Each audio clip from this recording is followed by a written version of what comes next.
It is 3 o'clock, so I might as well start.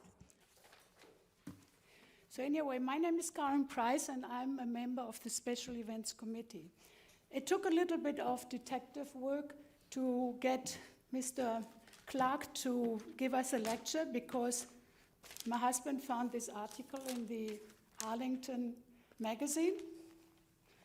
And so when I finally traced him, he was willing to talk to us, and thank you so much. He has also researched many other Arlington historical events and writes in various magazines. And if you saw the flyer, you see where he's writing. Oh yeah, and I wanted to say, if you want to talk after 4:30, he's willing, Mr. Clark is willing to stay. Then for those who don't want to listen and want to go, leave right on spot, please use the back door, because the front door is very noisy. Okay, Mr. Clark has a long journalistic history, and just to mention some of his achievements, he joined government executive in the fall of 2009. He has been on the staff of Washington Post, Congressional Quarterly, National Journal, Time Life Books, text analyst, the Association of Governing Boards of University and Colleges, and the National Center on Education and the Economy. He will tell you a little bit more, but anyway, right now, please help me welcome Mr. Clark.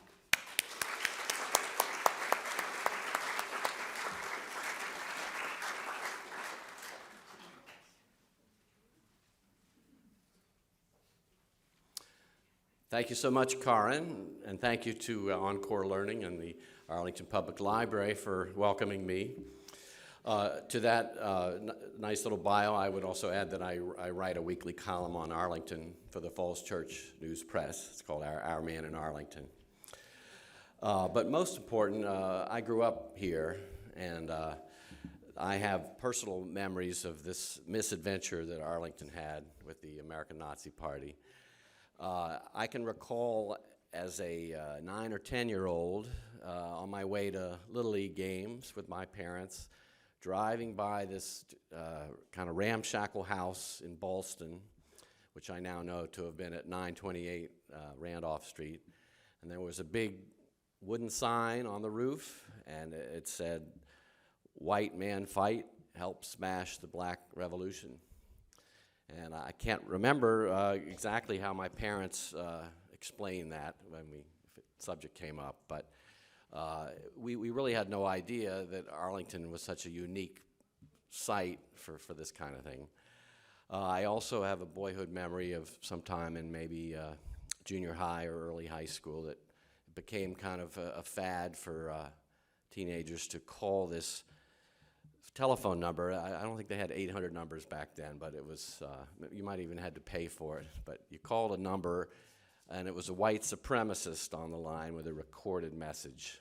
And I would later learn that his William Pierce was his name, and we used to call all the time and get a little bit of a thrill out of it. But he went on to write a book called The Turner Diaries, which was about an imaginary race war in the United States, and Timothy McVeigh, who would go on to blow up the Oklahoma City Federal Building, was influenced by that book. So, you know, they meant business, really, this crowd.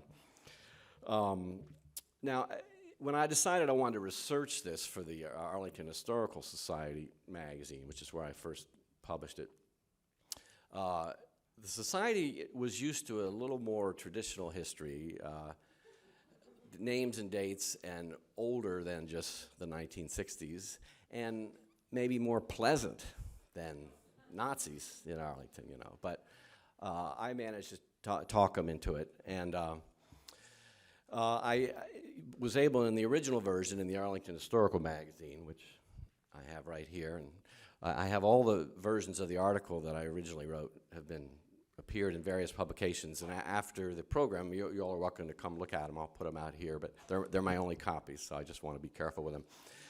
But for writing for the historical magazine, I was able to really get down to the addresses and names of Arlingtonians who were involved in some of this drama, which was nice. And then I would later adapt the piece for national or regional magazines. And in speaking on the subject, right here, 4 or 5 years ago, one member of the audience stood up and introduced himself and told me later that he was a photographer back in the early 60s and had taken unpublished photos of Rockwell. So we ended up publishing those later. And then for yet another version, I tracked down the owner of the barbershop, who was among the last people to see Rockwell alive. And he's retired down in Fredericksburg. And I dragged my wife down there, and we went and interviewed him, got some fresh quotes. And then just this year, I did a profile of a well-known attorney in Arlington who unfortunately just passed away about 3 weeks ago. This is Earl Schaefer. But he was part of the prosecutor's team for the assassin of Rockwell, and also met Rockwell on numerous occasions going back to 1960. So I got some fresh quotes from him, too. So with each version of the story, I was able to embroider it, and elaborate on it. Rockwell, born in Illinois in 1918 from a show business family, of all places. His father was a vaudeville comedian, and young Rockwell hung out with people like Groucho Marx and Jack Benny and Fred Allen. I mean, who would have thought that? And he went on to serve in World War II. He briefly attended Brown University, dropped out, served as a naval aviator to the rank of lieutenant commander in the Korean War, and he attended the Pratt Institute in Brooklyn for a while. He was stationed in Iceland during that naval service, and he met an Icelandic woman and divorced his first wife and married her, and he read Hitler's Mein Kampf during that time in Iceland. And he ended up having his honeymoon with his Icelandic wife in Berchtesgaden, Germany, which is where Hitler's retreat was.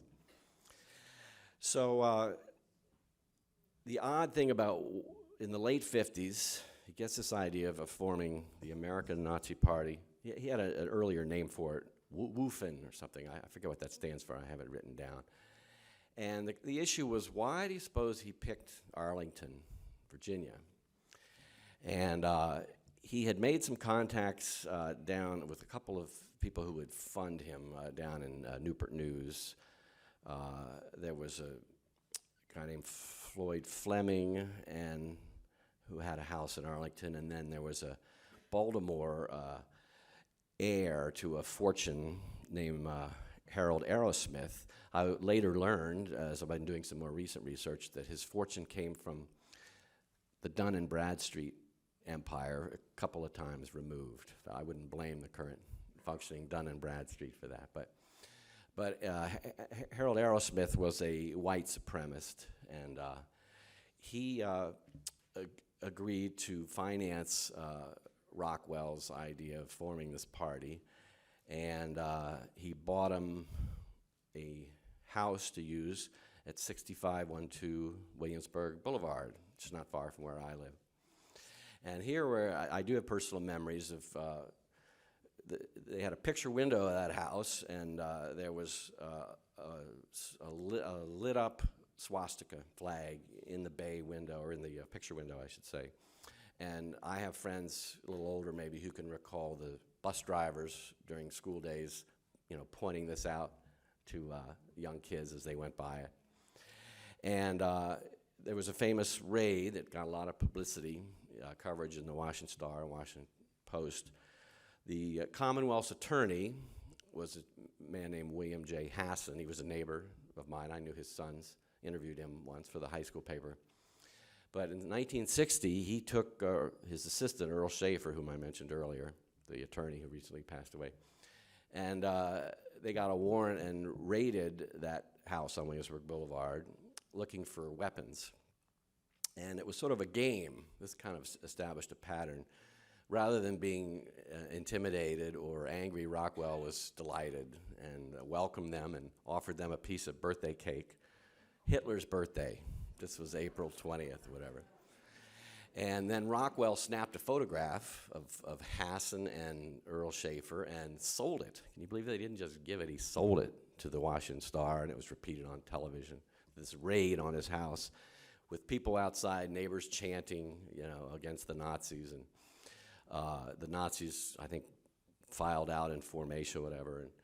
And it's became clear that the Nazis really liked publicity. That's one of the patterns that they were setting. There was also some talk at the time of a printing press that the Nazis were using to print up very inflammatory flyers, both anti-black and anti-Semitic. There was, Drew Pearson wrote a column about it. He mentioned this heir named Harold Aerosmith, and he also mentioned a Arlington school board member named Helen Lane. Now, is there anyone in the audience who remembers Helen Lane?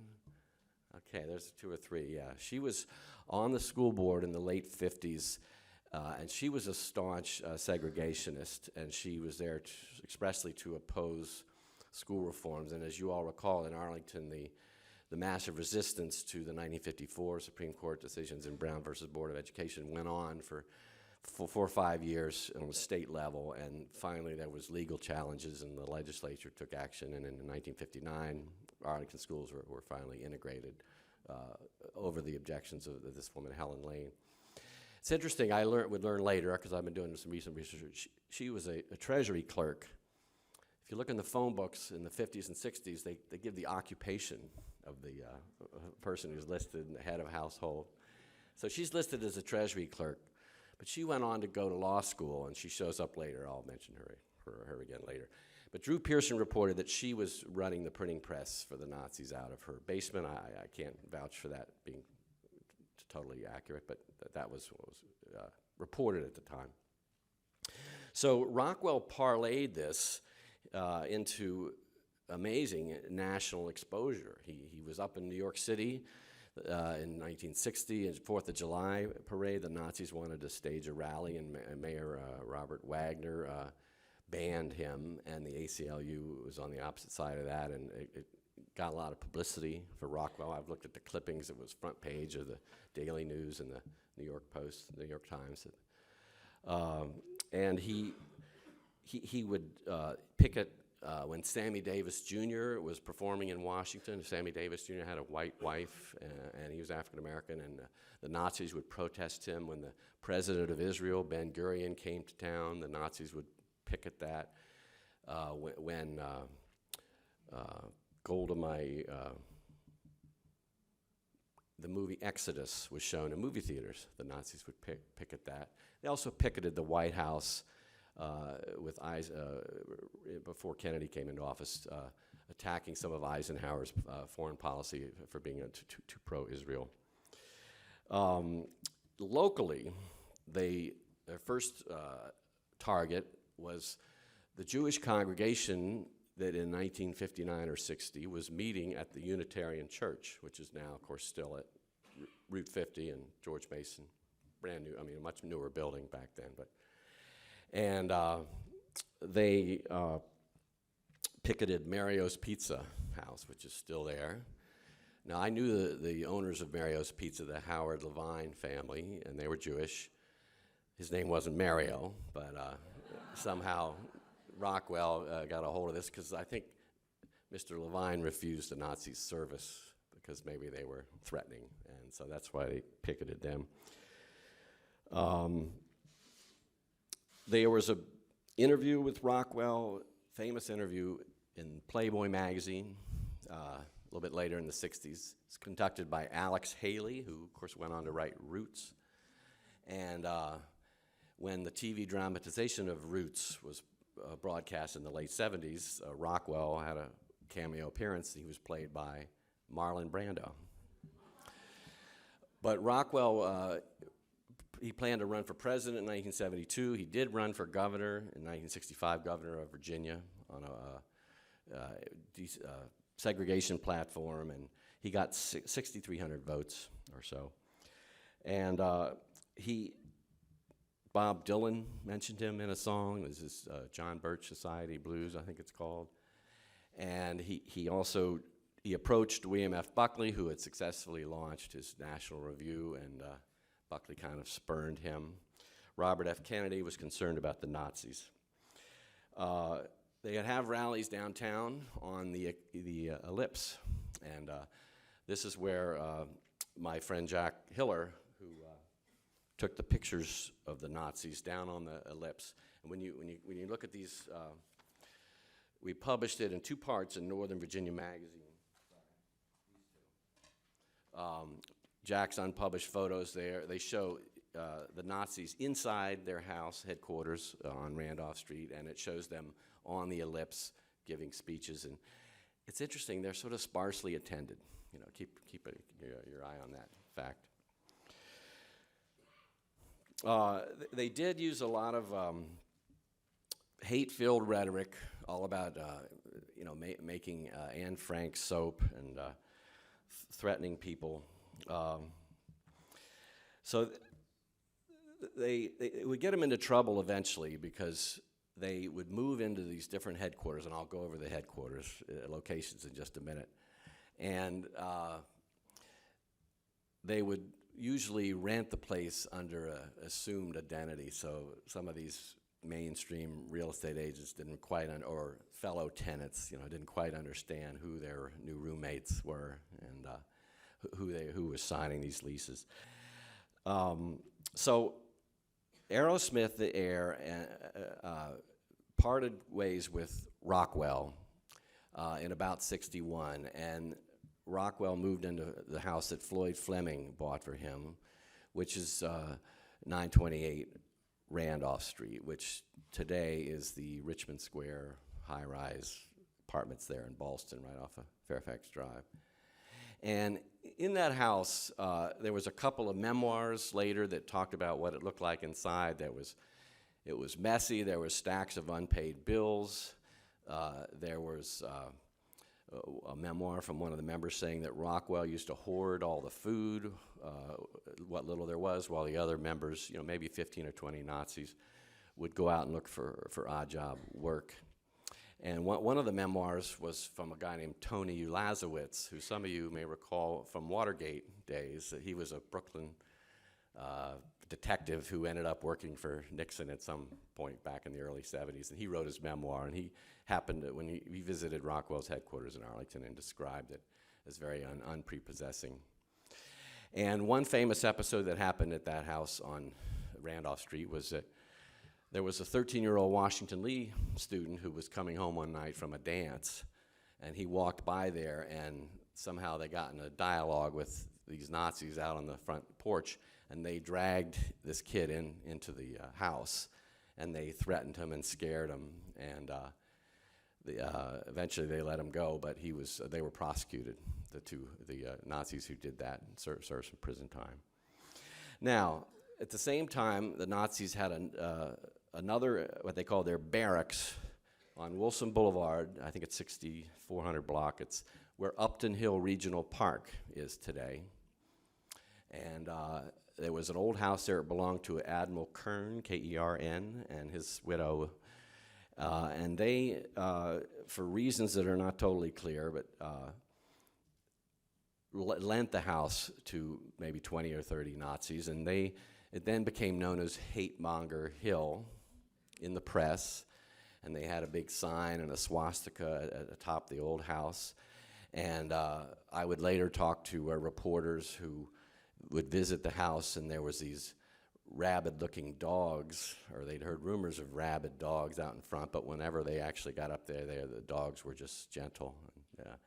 And they also thought that a lot of those Nazi party members hanging around in Hate Monger Hill, that more than one was an FBI agent. So,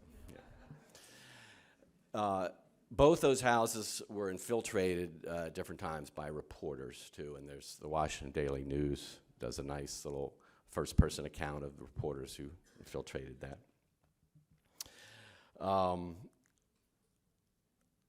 They moved, in 1965, the Nazis got in trouble for failure to pay income tax. They ran a printing operation, and they didn't have a license, and so the real estate agent who had mistakenly rented them the house, and I think there was shared upstairs with a bus drivers union and a mental health association. They finally got them to leave, and they briefly settled in a house nearby on Taylor Street. And then they had to go over to the barracks on Wilson Boulevard. And then after Rockwell's death, which I will deal with later in the talk, they rented and later bought a house on Franklin Road in Clarendon, which many of you may know today is the Java Shack. And he was roommates then with a well-known Arlington dentist named Lucas Blevins, who owned part of the building, and he was also a former county board member too. His name comes up. And I've talked to the owner of the Java Shack, by the way. He still has photographs from the period with Nazis there. If you look at top of the building, you can see the stanchion where the Nazi flag used to stand, and he's found little business cards of the Nazis, tucked in the drywall of his building. But meanwhile, the issue began to arise of should Arlingtonians be resisting the presence of these Nazis? I mean, think about it. It's 15, 17 years after World War II, and many people in Arlington had fought in World War II and fought the Nazis. So the idea that these jokers are running around with these swastikas and slogans, and with the Holocaust, less than 20 years behind them, it was pretty shocking. A lot of people felt that Rockwell may have been mentally ill, and in fact, he was sent to St. Elizabeth's for mental health testing, but they didn't find anything. Even his own father thought that there was some kind of screw loose. The media had varying strategies. Remember I said that the Nazis were publicity hounds, and so the Washington Post and the Washington Star, which was a very big paper, but you got to remember back in the 50s and 60s, the Post was not necessarily the dominant paper, and the Washington Daily News. They all covered the Nazis, but they had an informal sort of second thoughts about it, a policy which was some people called quarantine, which is, we're only going to cover them if it's really, really big, not these routine things. But the exception to that quarantine policy was the editor-publisher of the Northern Virginia Sun, who's Herman Obermeyer, who I have since become friendly with and do some research for, because he's still researching and writing on the Nazis, because it was a big part of his life. Herman, of course, is Jewish, and he's a World War II veteran. He served in the American Army and attended the Nuremberg trials as an observer. So it was a subject close to his heart, and he could not believe that the Nazis were tolerated to the extent that they were, and he thought that they didn't pay their taxes, didn't have proper business licenses, and he also heard a story of a baby that was born inside the house on Wilson Boulevard, but died, and that there was no record of this or no investigation. He thought social workers ought to get on the case. So he made a point of covering the Nazis to a much deeper level, and to this day you can buy Herman's collection of the Sun Gazette. The Sun's now called the Sun Gazette, which is a corporate successor, but the Northern Virginia Sun bound volumes on the Nazis is available online. And I've enjoyed getting to know Herman. He has a lot of insights into this, and he recalls the Nazis continuing to be active in the 70s and 80s too. It's after Rockwell's death. So this brings us to the assassination. Now, I would love to see a show of hands. August 25th, 1967, George Lincoln Rockwell is murdered here in Arlington. How many people remember that or were here? Look at that. It looks like about almost half the audience was here at the time. I remember it. Well, I can tell you that because I've done the newspaper searches on microfilm, is that it was not only national news in Philly and Chicago and LA and New York, but it was worldwide news. It was reported in Berlin and Munich and in Tokyo and in Paris and in London.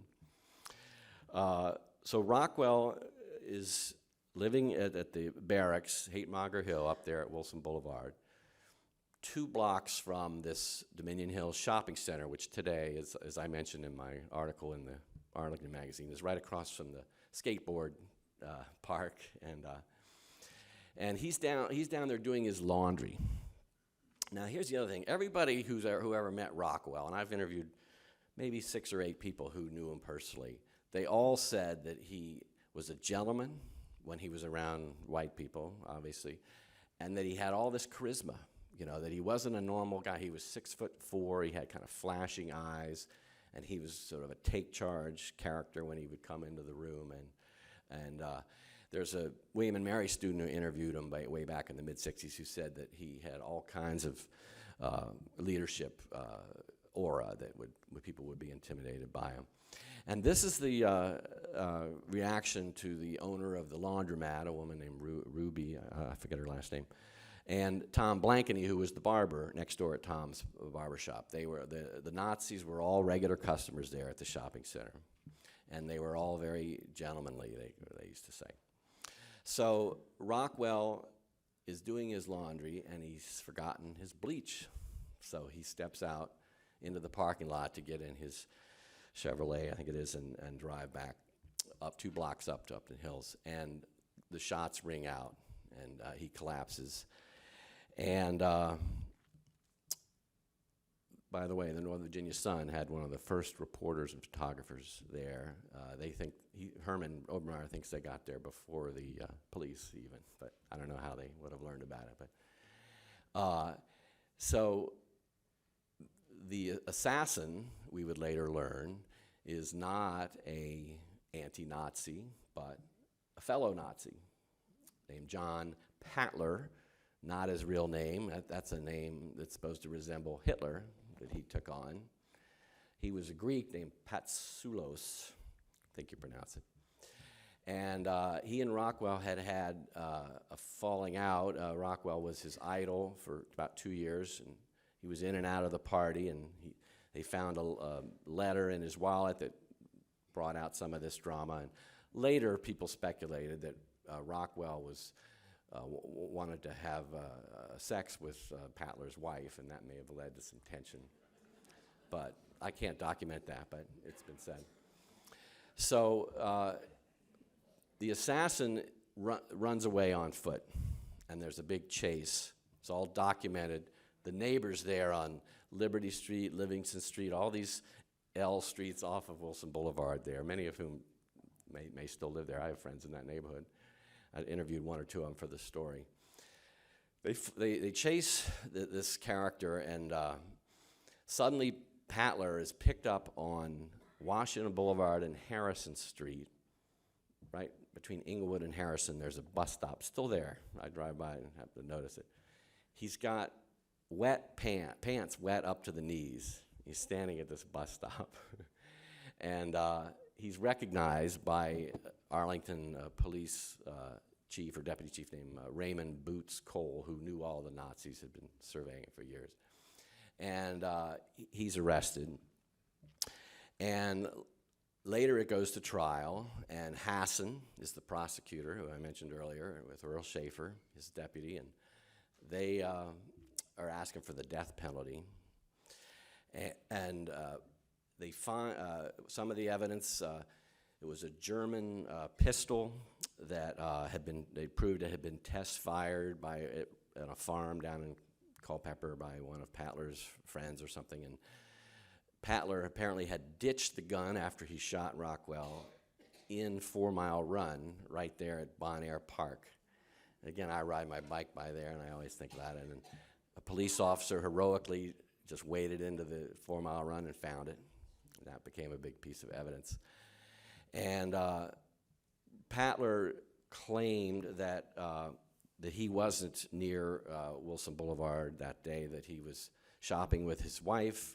The Patler's home is in Lion Village at the time. It's now a Pioneer Motors, the lot where his house was. And they claim they have running errands. They were at Arlington Paper Supply, which is the current site of Arlington Red Top Cab.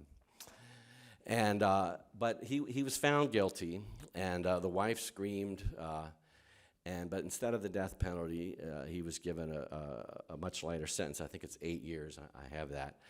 And he didn't serve at all. He was released a little bit early for good behavior, and then he was back. And then he changed his name back to Patsulos and became some kind of newspaper printer. But meanwhile, the Nazis, there was this fiasco about where to bury Rockwell. And remember, he's a military veteran, Korea and World War II. So he has rights to be buried in some kind of national cemetery. So they start negotiating with the Pentagon, and the Pentagon has to agree to allow them. They pick a cemetery down in Culpeper. The only problem is the Nazis want to have all sorts of regalia and swastikas and flags, and the military will not tolerate this. So they have a stalemate. Again, the ACLU comes down on the side of the Nazis as a matter of principle. See? And so they end up. He's not. They bring the body all the way down to Culpeper and then bring it all the way back, and his ashes are then left with the successors, who were living in the Wilson Boulevard house. And Matt Cale is his name. He tries to look like Rockwell. Doesn't have any of the charisma. Can't give as good a speech. And the Nazis then moved to the Java Shack site, Franklin Road, and they continue to be active in Arlington. They send out flyers. They protest at the bicentennial. They wanted to march in the 1976 bicentennial parade in Arlington, which they were permitted to do. In 1977, the 10-year anniversary of this assassination, they had a ceremony at Dominion Hill Shopping Center, and there are photos of that. These young Nazis still in uniform standing there with an outline of where Rockwell was killed, an outline of a swastika. And in 1983, it was their sort of final act in Arlington. They wanted to have a White Pride Day at Yorktown High School. And again, on free speech grounds, the school board, after much agonizing, permitted it. Right around then, 82, 83, they moved out of Arlington. They gave up the Jogga Shack, which they had bought, and moved to Wisconsin, to New Berlin, I believe, and they had a different name now, the National White People's Socialist Party. The New Order is what they would eventually change their name to. May still be in power. I found a business card from them in one of the Rockwell books.